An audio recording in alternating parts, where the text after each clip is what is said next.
Hey everyone, welcome back to my YouTube channel once again बच्चों। My name is Adish Khankar and हम लोग यहाँ पे सर्कल का कंटिन्यूएशन करेंगे for SSC class 10 Maharashtra board.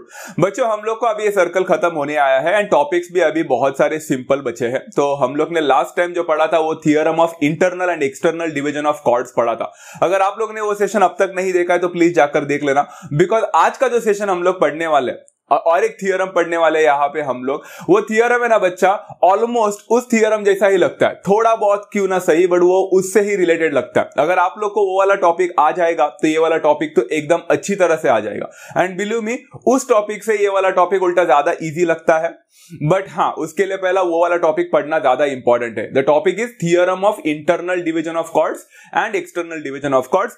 इसके सेशन से जस्ट पहले लिया है बच्चों, आप लोग को मिल जाएगा, लिंक डिस्क्रिप्शन में डाला हूं, यहाँ पे सजेस्टेड वीडियोस में भी आ जाएगा, जरूर देख लेना वो वाला वीडियो। एंड बच्चों अगर आप लोग ने अब तक ये चैनल को सब्सक्राइब नहीं किया तो प्लीज जाकर सब्सक्राइब कर लेना। And at the same time Telegram का लिंक भी दिया है डिस्क्रिप्शन में, जाकर चेक कर सकते हो वहां पे। तो आज का टॉपिक स्टार्ट करते हैं बच्चों।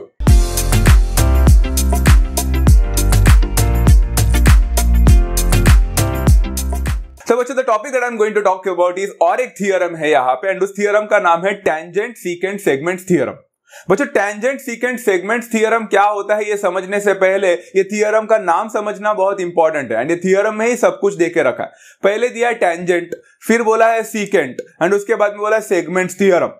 मतलब क्या क्या चीजें यहाँ पे जरूरी है, ये सबसे पहला बहुत ज्यादा इंपॉर्टेंट है हम लोग को समझने के लिए। तो सबसे पहले मैं यहाँ पे एक सर्कल बना दूंगा बच्चा, तो उस सर्कल में मैंने यहाँ पे टेंजेंट बना दिया, बिकॉज उनके थियरम के हिसाब से सबसे पहले मुझे टेंजेंट की जरूरत है। तो I have drawn any random tangent बच्चा, जो यहाँ पे टेंजेंट कहीं पे भी मेरे एक सर्कल को टच कर रहा है एट पॉइंट टी मान के चलते। टेंजेंट तो पता होगा बच्चों आप लोग को, tangent is a line that touches a circle eight only one distinct point. Very simple. तो यहां पे टी में टच करा है। उसके बाद में उन्होंने बोला कि हम लोग को सीकेंट भी चाहिए, तो मैंने एक और सीकेंट बना दिया बच्चा, जो मेरे टेंजेंट को इंटरसेक्ट करना चाहिए। तो यहां पे मैंने एक सीकेंट बना दिया। एंड हाँ, मैंने जो बोला है वो याद रखना बच्चा, मेरा यहाँ पे जो सीकेंट है वो टेंजेंट को टच करना चाहिए, इंटरसेक्ट करना चाहिए। कहीं पे भी ऐसा सीकेंट नहीं बनाने का, वो सीकेंट टेंजेंट को कट करना ही चाहिए। तो यहाँ पे कर चुका है। एट पॉइंट बच्चा यहाँ पे मान के चलो एक सीकेंट का नाम है ए बी करके, जो सर्कल को टच कर रहा है ए बी पे, and it is also intersecting the tangent over here. वो कौन से पॉइंट में टच कर रहा है बच्चा, मान के चलो पॉइंट ई पे। इतना सा डायग्राम है बच्चों, बहुत ही सिंपल डायग्राम है। आई होप सब लोग को समझ में आ चुका है। एक टेंजेंट होना चाहिए, एक सीकेंट होना चाहिए, एंड टेंजेंट एंड सीकेंट एक दूसरे को यहाँ पे कनेक्ट करना चाहिए, इंटरसेक्ट करना चाहिए। यहाँ पे मेरे इसमें ई में हो रहा है, तो मैं यहाँ पे लिख सकता हूं बच्चा, secant A B and tangent E T intersect each other externally, बाहर की तरफ हो रहा है ना, at point E. Very simple thing to understand. यहां तक सबको समझा? ग्रेट। अब क्या होता है मालूम है बच्चों, ऐसे टाइम में क्या होता है, सबसे पहले मैं आपको एक बताना चाहता हूं बच्चा, टेंजेंट सीकेंट सेगमेंट क्यों बोला है मालूम है? बिकॉज हम पूरा सीकेंट नहीं लेते, हम पूरा टेंजेंट नहीं लेते, वो टेंजेंट और सीकेंट से बने हुए जो सेगमेंट्स है ये काफी इंपॉर्टेंट है। आप लोग देख सकते हो बच्चे, यहाँ पे काफी सारे सेगमेंट बनता हुआ दिख रहा होगा। टेंजेंट से बना हुआ एक सेगमेंट है ईटी करके, फिर सीकेंट से बनते हुए आप लोग को सेगमेंट्स भी मिलेंगे, ई ए करके मिलेगा, एंड मेनी मोर। तो इनके सेगमेंट है ना जो बने हुए हैं, इनका कोई एक रिलेशन है। इस चीज को समझने के लिए बच्चों आप लोग प्लीज फिर से बोलता हूं, पिछला वाला लेक्चर जरूर देखना बच्चा, theorem of internal division and external division of chords. वहां पे हम लोग ने इसके बारे में बात किया था। तो बच्चों whenever I have such kind of condition over here, तो मेरे पास एक फॉर्मूला बन जाता है बच्चों, एंड फॉर्मूला काफी ज्यादा इजी है। एंड वो फॉर्मूला ये है बच्चों कि यहां पे सबसे पहले आप टेंजेंट वाला पार्ट देखोगे, टेंजेंट वाला। तो टेंजेंट में आप लोग को जो सेगमेंट दिख रहा है वो कौन सा दिख रहा है बच्चों, ईटी करके दिख रहा है, दिखा बच्चा ईटी। तो ईटी का स्क्वायर हो जाएगा, that is ET multiplied by ET, 2 बार। तो ईटी का square will always be equal to, अभी आप लोग वो सीकेंट का सेगमेंट देखोगे, बट बच्चों यहां पे प्रोडक्ट ऑफ द सेगमेंट्स होंगे। तो ये वाला पार्ट मैंने आप लोग को पिछले लेक्चर में बताया था बच्चों, कि जब भी आप लोग यहां पे सेगमेंट लोगे, उसमें कौन सा पॉइंट का होना बहुत ज्यादा इंपॉर्टेंट है। यस बच्चा, द पॉइंट ऑफ इंटरसेक्शन का होना बहुत ज्यादा इंपॉर्टेंट है। मतलब मुझे ई ए लेना पड़ेगा, बिकॉज ई का होना बहुत ज्यादा इंपॉर्टेंट है, मल्टीप्लाइड बाय, मैं ए बी नहीं ले सकता, मुझे ई चाहिए ही चाहिए। तो E A multiplied by E B हो जाएगा। Is that clear to everyone? Very simple concept है बच्चा। सो टेंजेंट का जो सेगमेंट बना है उसका स्क्वायर मतलब ET का square is equal to secant से बने हुए जो मल्टीप्लीकेशन करेंगे सेगमेंट का, that will become EA multiplied by AB, नहीं EB, because E is very important over here. The point of intersection is very important, and this is how I get a very simple formula बच्चा, and यही formula को बोलते हैं tangent secant segments theorem. As simple as that. And इसी से related हम लोग आज क्वेश्चन को सॉल्व करेंगे बच्चों। काफी सिंपल क्वेश्चन है, आप लोग को बता देता हूं कैसे टाइप ऑफ क्वेश्चन है बच्चों। देखो प्रैक्टिस सेट 3.5 का है, सबसे पहला ही क्वेश्चन इसी से रिलेटेड है। रे PQ touches the circle at point Q, PQ is equal to 12, PR is equal to 8, PS निकालने के लिए बोला है एंड RS निकालने को बोला है। तो बच्चों क्वेश्चन लेंथी भी नहीं होगा पिछले लेक्चर की तरह, बहुत सिंपल होगा। अगर आप लोग देखोगे डायग्राम को तो आपको पता चला होगा एक टेंजेंट बन के नीचे आ रहा है एंड एक सीकेंट है ऊपर, एंड दोनों एक दूसरे को टच कर रहा है एक्सटर्नली एट पॉइंट P। तो यहां पे ये फॉर्मूला यूज किया जा सकता है। ओके, तो यहां पे सोल्यूशन में रे PQ touches the circle eight point Q, PQ का वैल्यू 12 देकर रखा है, PR का वैल्यू देकर रखा है, हमें PS एंड RS निकालने बोला। तो हम लोग वो थियरम यूज करेंगे। तो थियरम के हिसाब से हमने क्या सीखा था बच्चा, टेंजेंट का स्क्वायर, टेंजेंट के सेगमेंट का स्क्वायर मतलब PQ का square will be equal to secant के बने हुए दो सेगमेंट जिसमें P होना चाहिए, PR multiplied by PS। Very simple, reason लिख लेना बच्चा, tangent secant segment theorem. Okay बच्चा, फाइन। PQ का स्क्वायर, PQ का वैल्यू यहां पे 12 देकर रखा है तो 12 का स्क्वायर हो जाएगा, PR का वैल्यू 8 देकर रखा है एंड PS का वैल्यू हमें फाइंड करने बोला है। तो कितना इजी है बच्चों, 12 का स्क्वायर, तो 8 मल्टीप्लाइड बाय PS कितना हो जाएगा बच्चा, 144 हो जाएगा, जो कि 12 का स्क्वायर है। फिर 8 को वहां पे शिफ्ट कर लेंगे, डिवाइड बन जाएगा, तो PS will be equal to 144 divided by 8। सबको पता है बच्चों इस पर्टिकुलर चीज का आंसर क्या मिलने वाला है आप लोग को, तो यहां पे लिख लिया PS is equal to 18 units, because 18 8 144 होता है। वेरी सिंपल, मैंने यूनिट्स भी लिख लिया यहां पे क्योंकि कोई यूनिट यहां पे मेंशन नहीं था, तो यूनिट लिखना काफी ज्यादा इंपॉर्टेंट था।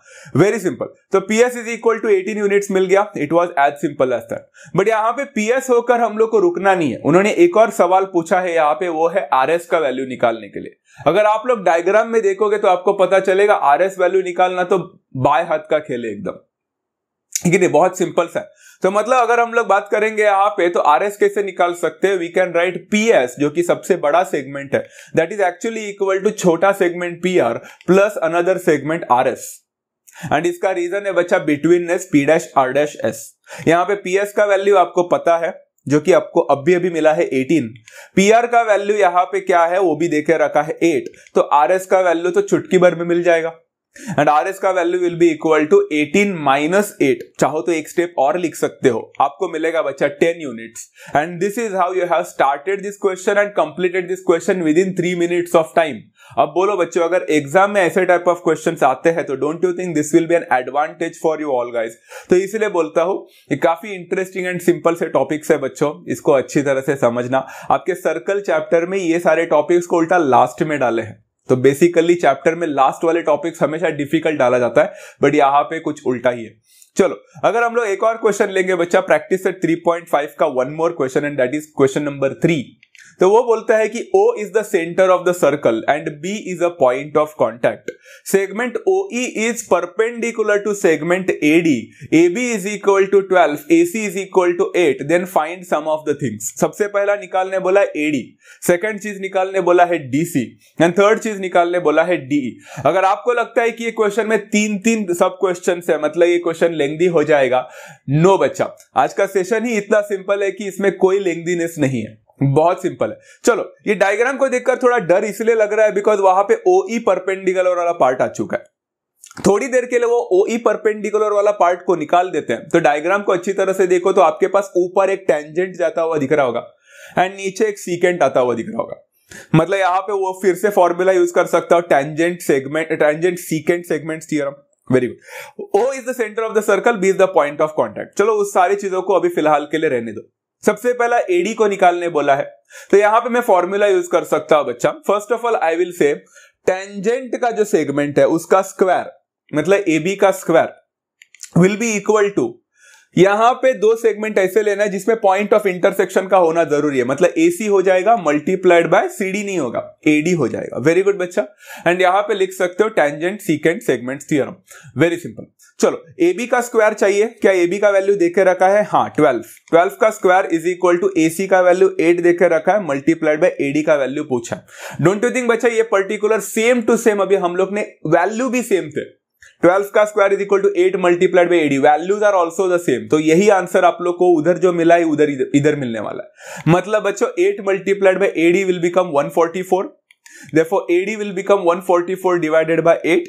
The answer to this will still be again 18 units ही मिलने वाला है, the same like the previous one। तो सबसे पहला आंसर तो आपको मिल भी गया, AD का वैल्यू पूछा था, चुटकी भर में सॉल्व भी कर लिया। नेक्स्ट वाला क्वेश्चन जो है वो DC निकालने बोला है, फिर से सेम टू सेम है बच्चों, अगर आप लोग देखोगे तो exactly the same. Yes, DC निकालना है तो आप लोग क्या करोगे बच्चों?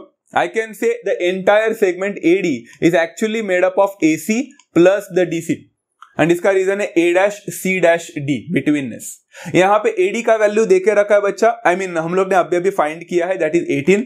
AC का वैल्यू देके रखा है बच्चों 8 है, तो आपको DC का वैल्यू मिल जाएगा, एंड DC का value will be equal to 18 - 8, that becomes 10 units again. And आप लोग को सेकंड आंसर भी मिल गया। मतलब सच बोलो ना तो यहाँ पे तो 3 क्वेश्चन पूछे हैं, उसमें स्टार्टिंग के 2 क्वेश्चन तो प्रीवियस वाले क्वेश्चन से पूरी तरह से मैच करते हैं, तो आप लोग को तो ये समझ में आ ही गया होगा।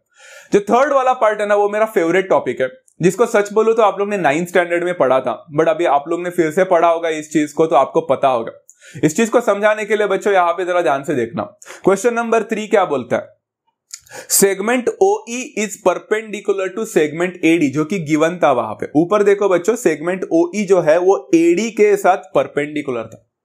क्या मैं इसको थोड़ा सा इंप्रोवाइज करके ऐसा बोल सकता हूं बच्चा, therefore segment OE is actually perpendicular to segment CD? जरा चेक करो बच्चों। हाँ, क्योंकि AD बोलो या CD बोलो दोनों सेम ही है, because the reason is A', C', D होने के वजह से मैं AD को CD बोल सकता था, बराबर है। अब जरा सर्कल में देखो बच्चों, यहां पे आपको पता चलेगा सेगमेंट OE जो है मेरे segment CD, but segment CD जो दिख रहा है ना, एक तरह का है ना सर्कल के लिए कॉर्ड का काम कर रहा है। दिख रहा है बच्चों, CD is acting as the chord of a circle, and एक पर्टिकुलर परपेंडिकुलर आ रहा है बच्चा जो सेंटर से गुजर कर आ रहा है। एंड हम लोग ने ऐसा कुछ तो सीखा था बच्चा, the perpendicular drawn from the centre of the circle to the chord bisects the chord. कुछ याद आ रहा है बच्चों आप लोग को? वेरी सिंपल कॉन्सेप्ट था, I hope everyone knows that part. Fantastic. तो बच्चों यहां पे मैं लिख सकता हूं, देयरफॉर जो DE का वैल्यू दिखेगा, DE जो छोटा सा पार्ट है, वो मेरे पूरा DC का हाफ हो जाएगा बच्चा। आई hope everyone understood, because bisect हो रहा है तो हर एक छोटे छोटे सेगमेंट पूरे सेगमेंट का हाफ हो जाएगा।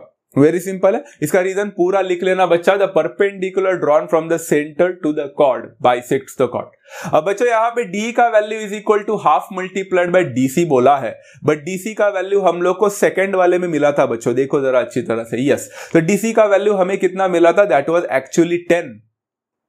अगर आप लोग इसको सॉल्व करने जाओगे तो आपको D का वैल्यू मिल जाएगा बच्चा 5 units, and this is how you have completed the third question as well.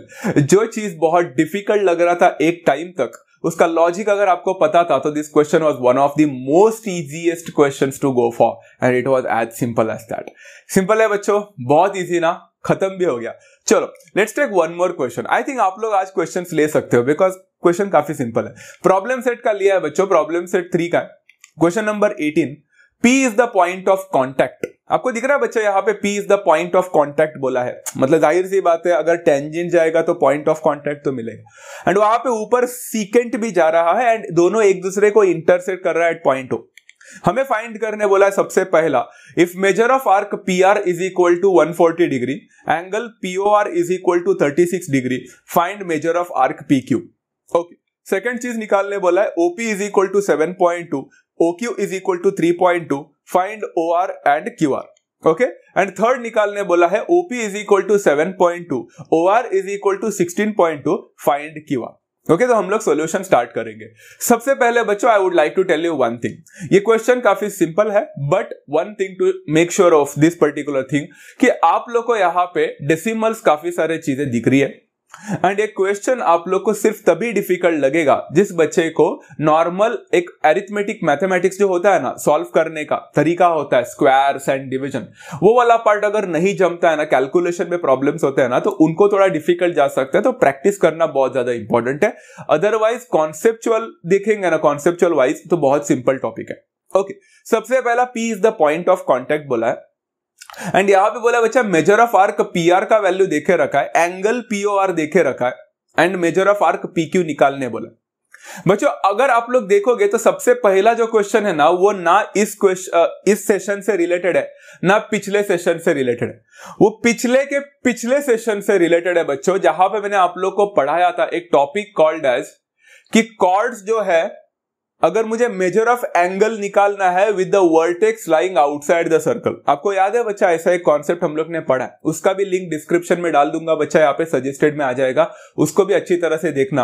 वो वाला कॉन्सेप्ट मैंने पढ़ाया था कि मेजर ऑफ द एंगल निकालना है when the vertex lies inside the circle and outside the circle, ऐसा एक कॉन्सेप्ट पढ़ा था। यहां पे अगर आप लोग देखोगे जो एंगल है आपका POR, वो सर्कल के बाहर लाई कर रहा है, मतलब vertex is lying outside the circle.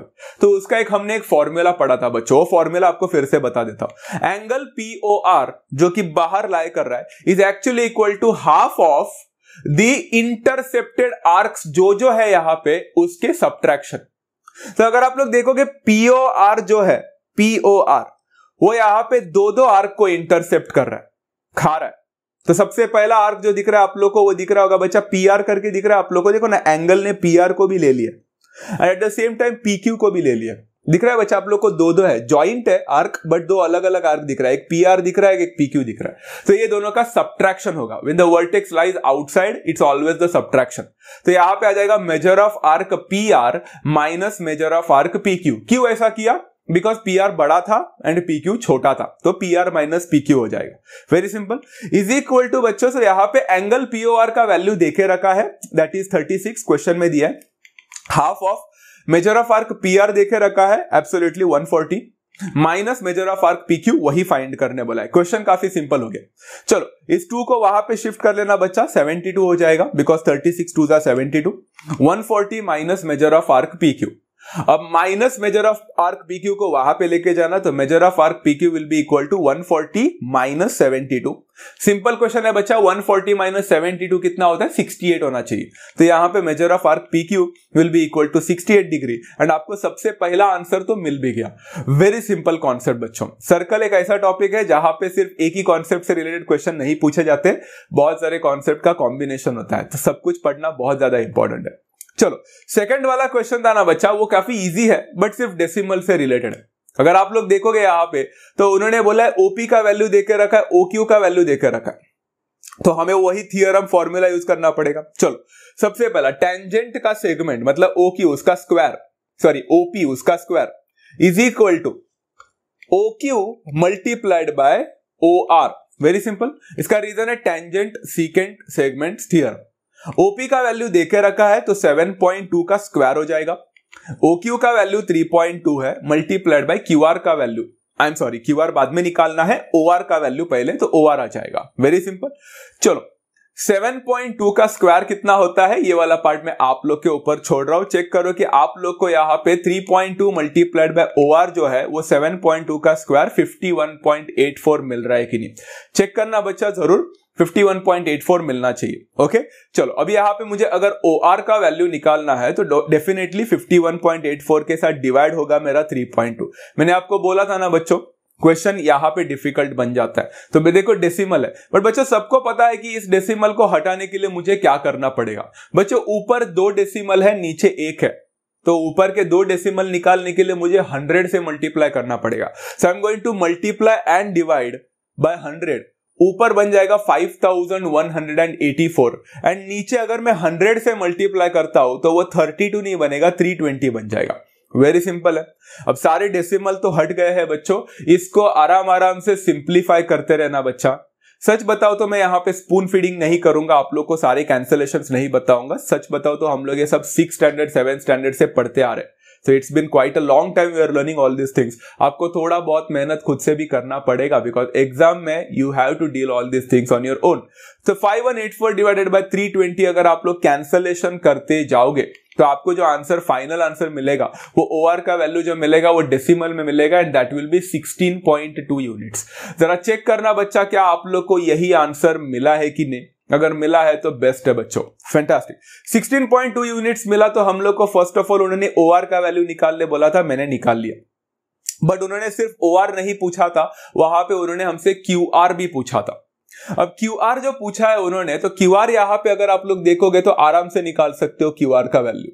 QR कितना है बच्चा, यहां पे सेकंड वाला ही पार्ट चल रहा है। So OR the entire segment is actually made up of OQ plus QR, जिसका रीजन है बच्चा O dash Q dash R. अगर आप लोग को ओआर का वैल्यू फाइंड करना था तो हमने अभी उसको फाइंड किया, 16.2 था। OQ का वैल्यू यहां पे देके रखा है 3.2 एंड आप लोग को QR का वैल्यू तो आसानी से मिल जाएगा बच्चों। QR का value will be equal to 16.2 minus 3.2। बच्चों 16.2 माइनस 3.2 कितना होता है, 13 यूनिट्स होता है। 0.2 गायब हो जाएगा, 16 माइनस 3 13 होता है। आपको यहाँ पे QR का वैल्यू भी मिल गया and that was 13 units and it was as simple as that. Question easy है बच्चों, समझा? ओके अभी आप लोग को सेकंड आंसर समझ में आ ही चुका है तो थर्ड वाला कर लेंगे। चलो OP is equal to 7.2, OR is equal to 16.2। आपको नहीं लगता बच्चा वैल्यूज बदल गए बट वो थियरम, वो जो फॉर्मूला है वो तो सेम ही रहने वाला है। फिर से लिखते हैं, चलो OP का square is equal to OQ multiplied by OR। फिर से reason, tangent secant segment theorem. OP का स्क्वायर इस बार 7.2 है, उस बार भी वही था, इज इक्वल टू OQ का वैल्यू यहां पे नहीं पता है बच्चों तो OQ ही रहेगा, मल्टीप्लाइड बाय OR का वैल्यू 16.2 दिया है।